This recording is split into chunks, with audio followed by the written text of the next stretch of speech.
All right, could you please state your name? My name is Shane Trejo. Trejo. Yes. All right. And are you a resident of Michigan? Yes, I live in Novi, Michigan. Okay. For how many years have you been a resident of this state? My entire life, so 33 years. Okay. And you are over the age of 18, correct? Yes. And today we'll be telling us about things that you personally witnessed. Yes. Okay. What days this year were you involved with the election? I served as a poll challenger on the night shift after the election had concluded. So I was there at TCF as a poll challenger. Could you speak up a little bit for us, buddy? I was there as a poll challenger at TCF from about 9:30 p.m. to 5:30 a.m. On the night after the election and the morning after the election in Detroit. Okay. And who were you a poll challenger with? Did you represent a certain group? I was there. I was trained by Trump Victory. Mm-hmm.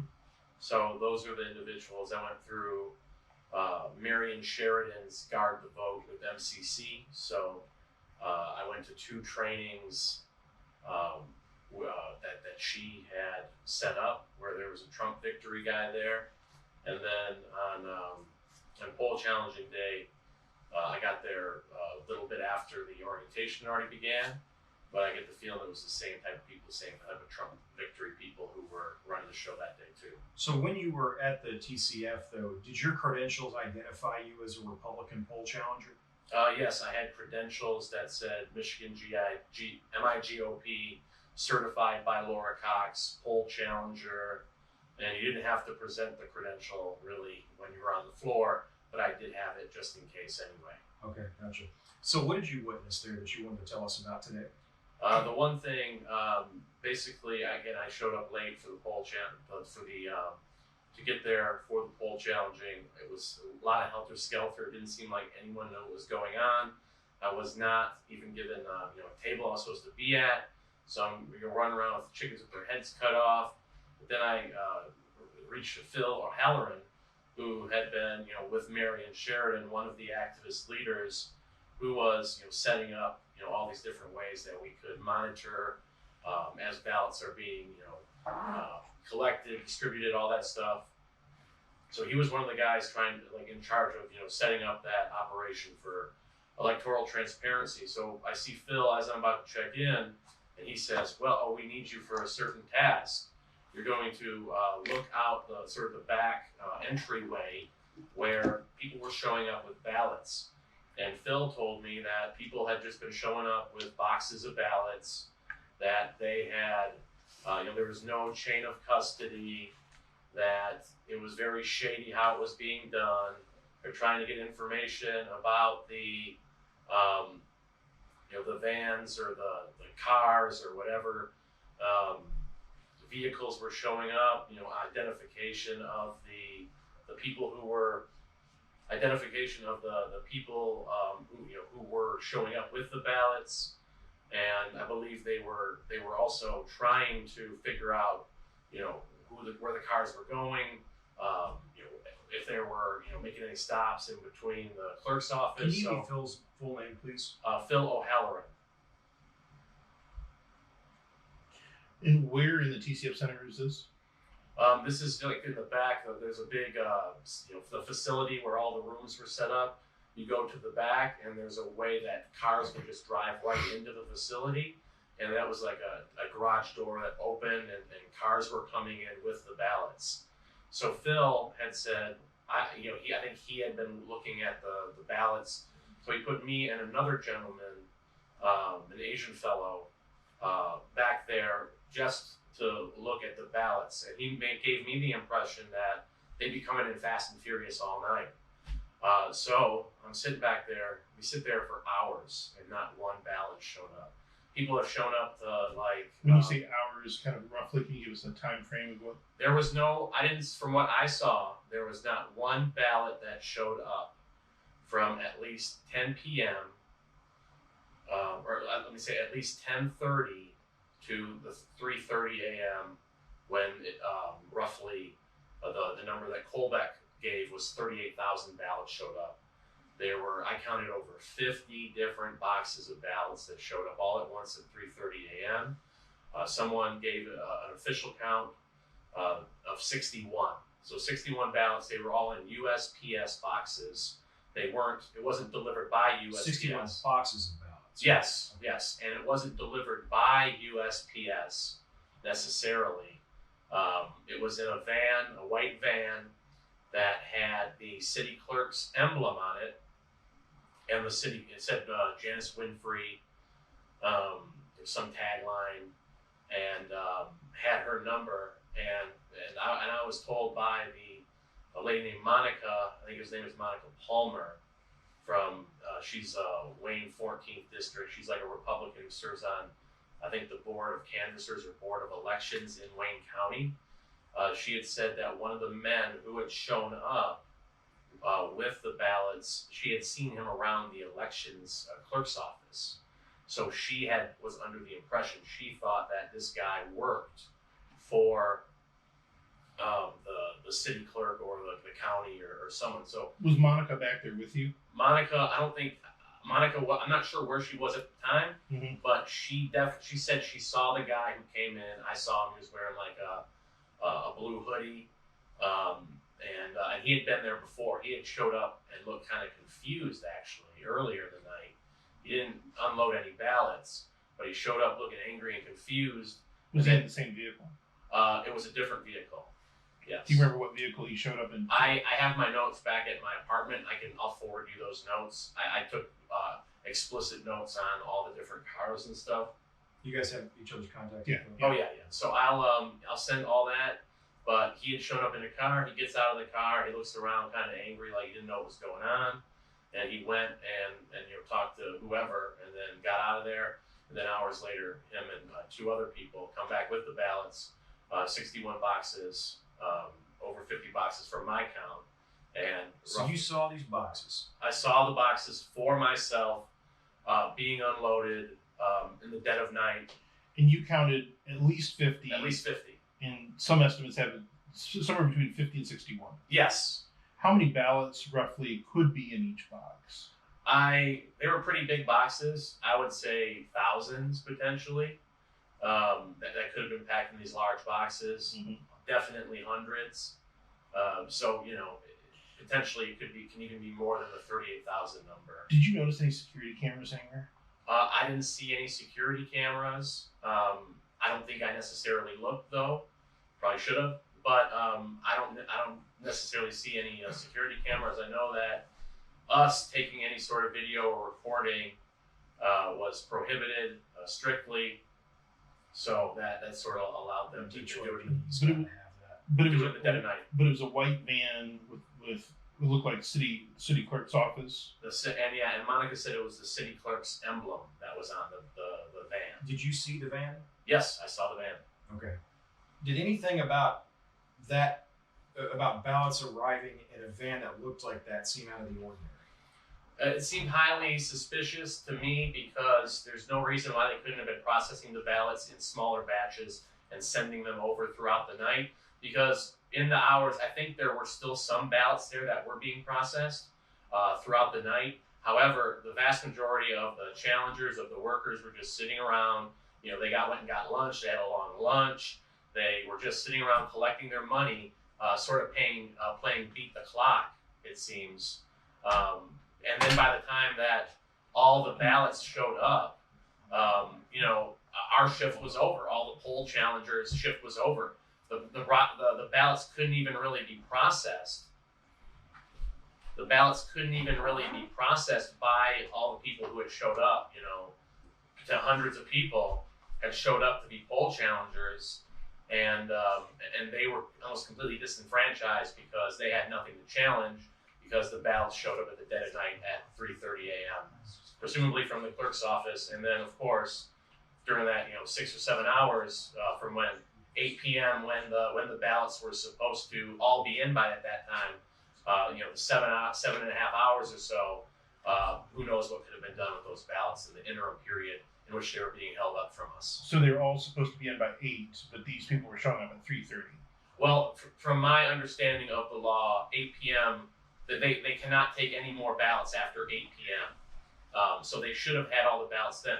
I understand why there would be some sort of sorting or processing or something to that effect. I understand that takes time, but there's absolutely no excuse for why all the ballots should have shown up at once, should have been dumped on us at once in the dead of night when we could have been doing our jobs and processing them, slowly throughout the night when there wouldn't be a potentiality for fraud. So, and then the next day, from what I was told, it got even worse. Did you hear any excuse why this truck showed up so late? Anytime I tried to ask questions, I would be stonewalled. There was no answers as to why it was done like this. None that were even attempted to be given, and there was no reasoning behind why they all showed up at once at 3:30. What did you see happen with these boxes? They were put in. They were basically put around. They were all stacked up.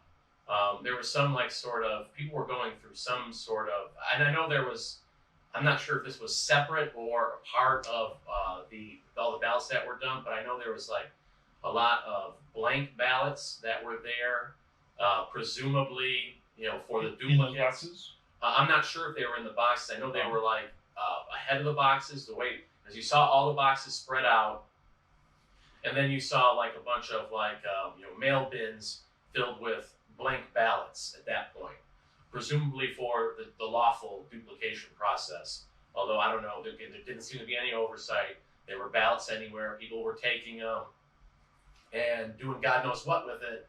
And again, it just all seemed very improper. It didn't seem like anyone had any sort of handle on the process, from the challengers, from the MIGOP, from the election workers. It was just total chaos. But sorry to back up. So Yes. the white, you said it was a minivan or it was a white truck, a small truck? It was like a white van. A white van. Yeah. White van shows up, stops, 3 people get out. Yes. One that you had seen earlier One who had been there. Yes. with a blue hoodie on. Yes. They unload somewhere north of 50 boxes that say USPS on them. They stack them up. Did they put them on a cart? I think they just physically. They moved them out of the box, put them on a cart, and wheeled them over to where they were basically stacked on each other. And then around 5:30, we're dismissed. Next shift, and everyone was ushered out. Don't before you jump ahead. So they put them on the cart. When did you lose sight of them? At a certain point, when I saw all the ballots coming in, I went to alert other poll challengers. Hey, the ballots are here. You should probably head down, because they were all disenfranchised. They had nothing to do. They were up in the center eating or drinking coffee, up in the room that we had, room 260. So at this point, when I saw the ballots being wheeled in, I went upstairs and put an APB out to everyone, making sure, get down there, get some eyes on this operation. Do you remember who you told? Everyone who was in the room. Some of the people I remember, I've reached out to and told them to come on the record today. I know that some of the people I talked to included, Linda Sawyer, Holly Spalding. Who's some of the other ones? I don't know if they want their names told necessarily. Mm-hmm. Tammy Devereaux is another one. I know those 3. They had no problem with having their names known and going on the record. So there are others. Even people who don't want to be on the record, we won't share their names. But Okay. Could you just tell us who The one lady who had, I think, the most compelling testimony anyone I talked to was, Mm-hmm. and she had said that when she was watching, she was the one who said that when she was watching the ballot duplication process, the 2 people who were attempting to duplicate whatever ballot, they couldn't read. They didn't know how to read. They were illiterate, so they were looking at the paper, just not knowing what to do. And then their supervisor or whatever came over and just told them, you got to do this, do that, like every step of the way, because they were illiterate. They couldn't read, and they were in charge of the ballot process to supervise what was going to potentially decide a national election. So that seemed pretty scandalous to me. So these weren't poll workers; these were supervisors. Or no, I believe, and again, Holly would be able to probably clarify. Sure. The the two poll workers who were doing the duplication of the ballot, they didn't know what they were doing. The supervisor had to come in, whatever supervisor, it might have just been another poll worker Right. who could read, came in and said, "Oh, do this," walk them through the process Right. because they couldn't, they were functionally illiterate. Right. But they certainly weren't consulting the rule book or. Did not seem. Yeah, of course, there was a lot of just rule breaking in terms of, this is how we've always done it type of rule breaking that it seemed not necessarily a bad, not necessarily these people are maliciously trying to throw the election or anything like that. It's just no one's ever enforced the process. This is how we've done it, and they get cheesed off if you point that out. There's a lot of that going on that it seemed, but I think that just it's more of like the process is such a free for all that it allowed all these ballots to just come in and be counted, these dubious ballots, and it allowed them to come in and do this process where hundreds and hundreds of thousands of votes seem to shift at the last minute from to give Biden the state. So there's definitely a lot of potentiality for fraud within the process. Did you see anybody challenge the ballots that came in? I'm not sure if I'm not sure. I think the challenges of the ballots is when the next day when everyone showed up at TCF and they literally covered up the walls so no one could see inside, and poll challengers were boxed out allegedly and stuff like that. I think that's when those ballots, and I even had heard murmurs that other ballots were brought in after the 3:30 a.m. dump. But when those ballots were being processed, that's when the incredibly hostile operation where MDHHS and cops and poll workers were trying to disenfranchise the challengers. MDHS? MIDHHS. They showed up and enforced the COVID restrictions to keep people out. Oh. Yeah. People who had been in there previously. Yeah, they showed up and gave again, from what I've heard, I was not there when this happened, but from reports in every instance, it's even been reported in the news that Michigan Department of Health and Human Services showed up to enforce the order of we can only have X amount of people in the giant warehouse facility, open air. No ventilation issues in this place. It's ginormous, but we can only have however many people in there. So you guys who might be able to stop the steal, you guys who might be able to witness corruption. Well, you're disenfranchised, and the people in there were being harassed according to what they've told me.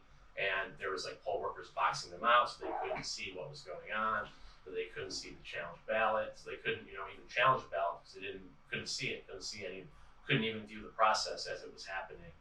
And that seems to be when these the ballots that showed up at 3:30 a.m. were being processed. Ooh. Yeah, my thoughts exactly. This is bad So, stuff.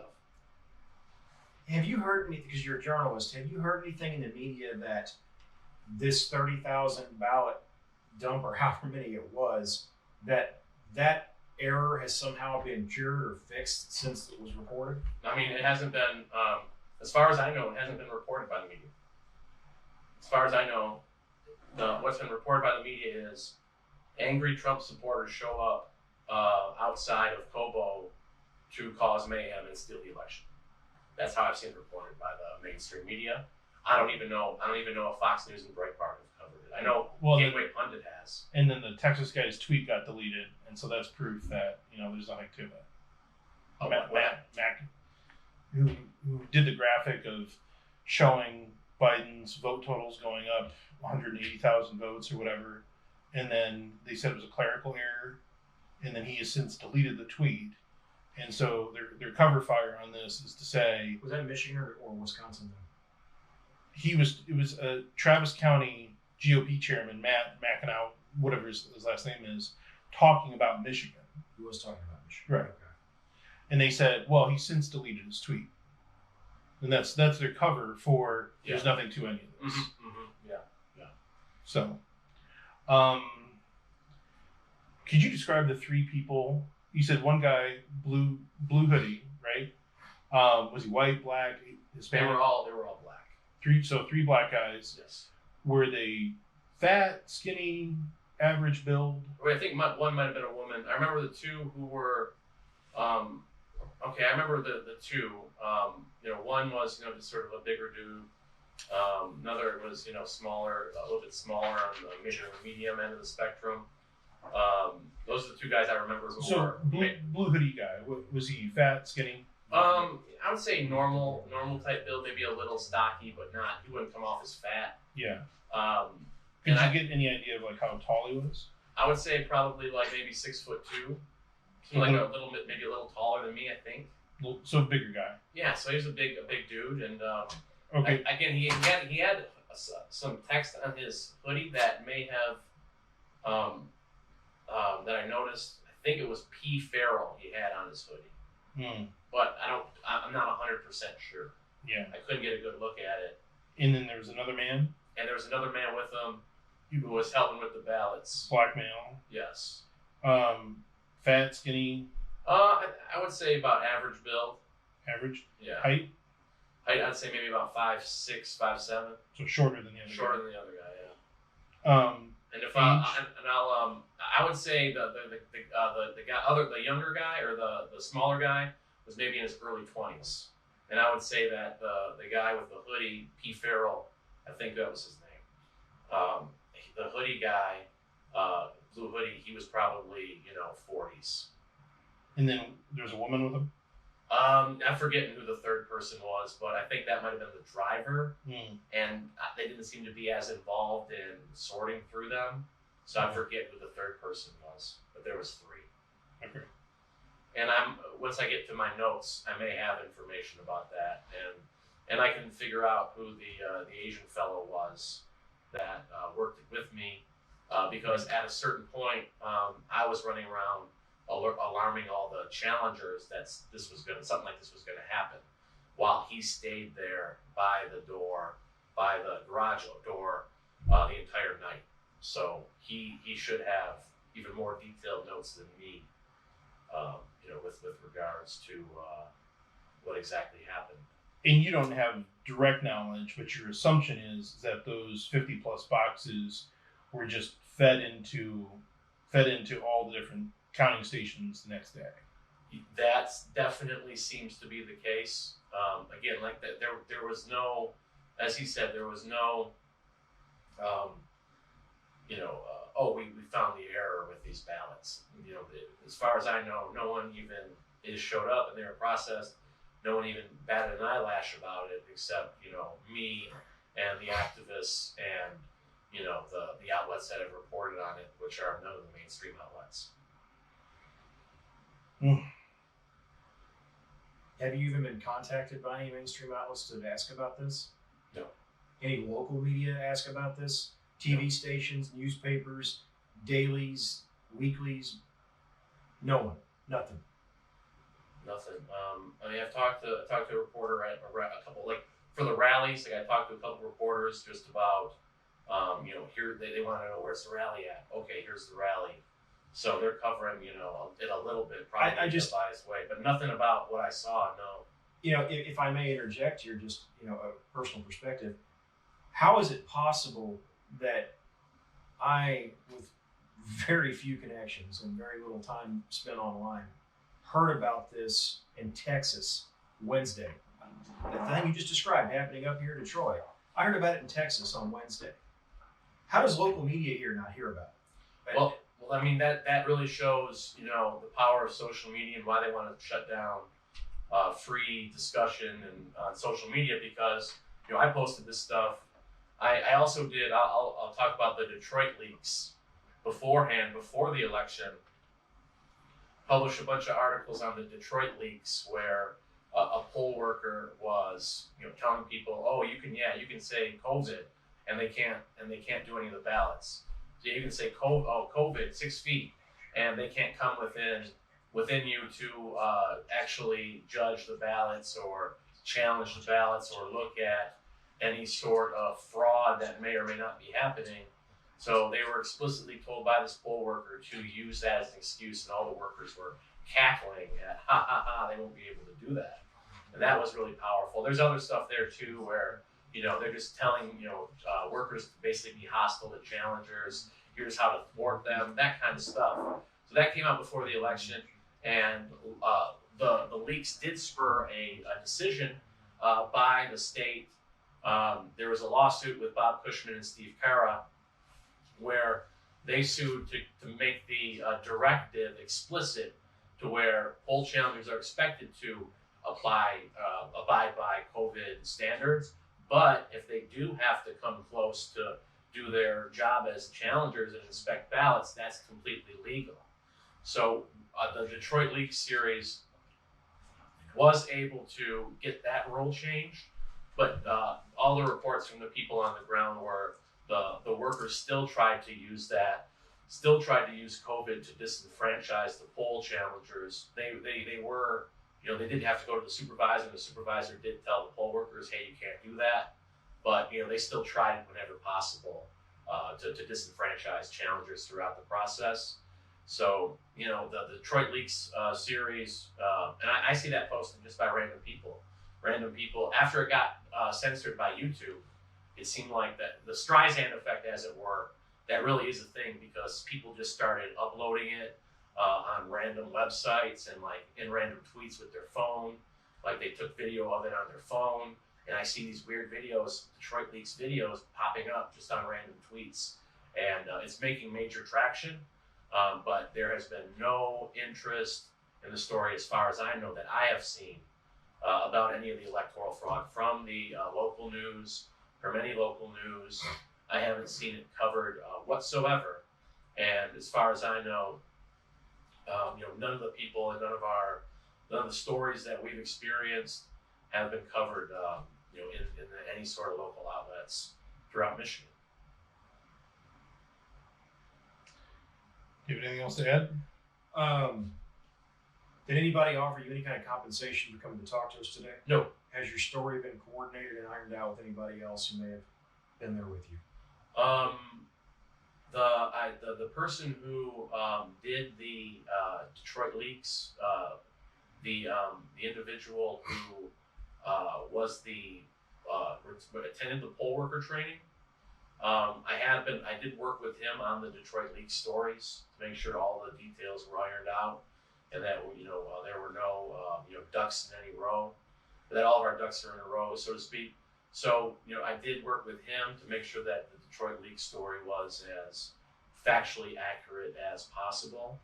But other than that, it's just been me working with Big League Politics and the editors there, trying to avoid social media censorship. We've been censored for you even allude. Okay, but let me Go on.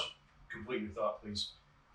Did any of your work with this other journalist alter your perception of what you witnessed on the day you were at TCF?